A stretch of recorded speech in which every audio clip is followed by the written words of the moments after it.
Matt, Yeah. First game of the League One season ticked off. Your fifth win as head coach at Keith Cougars. What do you make of that game?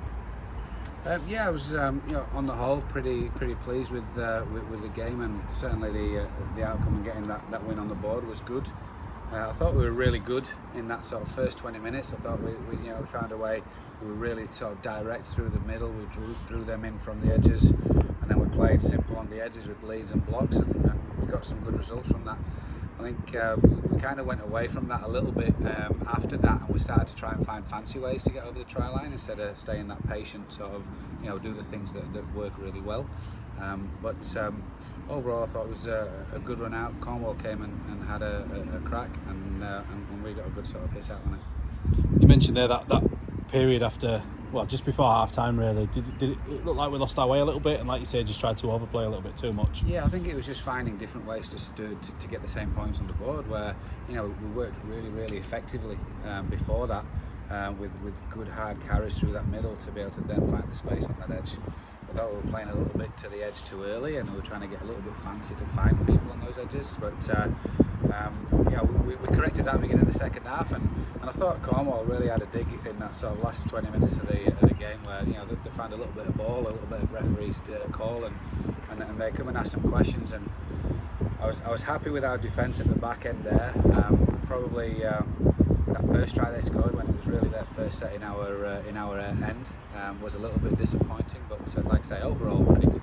Yeah, they definitely didn't go away, did they? And on a pitch like this, anything can happen, really, can't it? The bounce of the ball, or the ball hitting the ground, it's totally different every time and every part of the field, isn't it? Well, there was a ricochet and a bounce of the ball in their first try, and those conditions, I was really sticky and what have you out there, and I thought that the conditions there, I said before the game, it didn't suit us. I thought we could play better on a dry track, and that probably possibly left sort of 20 to 30 points out there. Attached the conditions to that, and a few sort of missed opportunities with the weather. I thought we left probably 20, 30 points out there. Yeah, there was definitely a couple of opportunities for Charlie Graham in particular that stand out, up in one in this top corner here. Yeah, we asked, we spoke to Charlie at half time, and Charlie's a dangerous runner of the ball. He's in the centre because of his lines of carry and what he's been doing in training, and we just told him to back himself. And in some of those areas there, I think he was trying to be a winger centre a little bit there, and sometimes you just got to back yourself and go.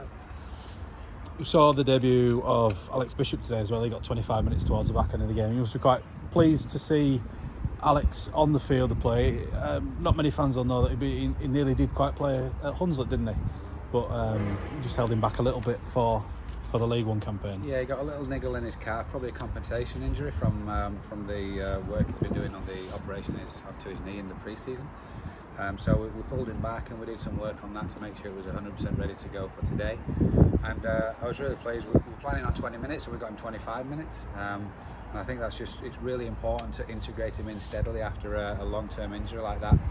And I think he's going to be massively valuable to us as he gets more and more comfortable with his conditioning and game time and being out on the field and getting to work with the boys more. That's going to be a massive plus for us. The boys love him. So. And I think I speak for everybody when it's staff and players were really pleased that he got over for that try, and you could see some relief on his face after. Yeah, well, everyone loves to score tries, but that's the value of him when he's in at that dummy half. He plays with their heads up, and he spotted the space there from a really good play from DP into a heavy running Lewis Han, and that's that simplicity I talked about earlier about being able to play with heavy leads that are going to create opportunities, and he was smart enough to be able to pick that space just out of the dummy half there and go over. And another milestone today, you've got Jack Miller hitting 1,000 points, 1,000 career points. Yeah. Can't believe how many of them come from goal kicks, and more value in his kicking foot, isn't there? His kicking foot was on. I thought he missed one early, and then he was slotting them from all over today. So yeah, there's a lot of value in his kicking off the floor, kicking off the tee.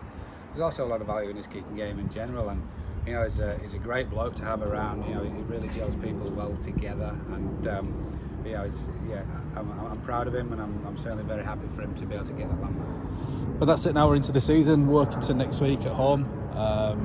What does this week look like, and when do you start to preview Workington? They're currently 30 odd points up against Oldham, 30 points down against Oldham. Yeah. So that'll be an interesting one to watch.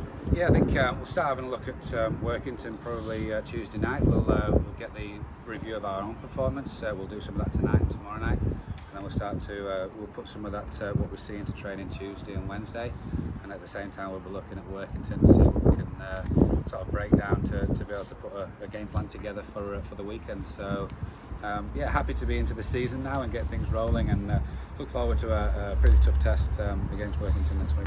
And fingers crossed for some nicer weather to dry this pitch out, I guess. This sun in my eyes right now is absolutely outstanding. Does it feel like Australia by any I cannot chance? believe how happy I am to sit and stand in a t-shirt in March with the sun actually in my eyes. It's a wonderful, wonderful thing. Oh, fingers crossed it stays for us, and we've got a dry track next week. Yeah, fingers crossed. Cheers, Matt. Thank you.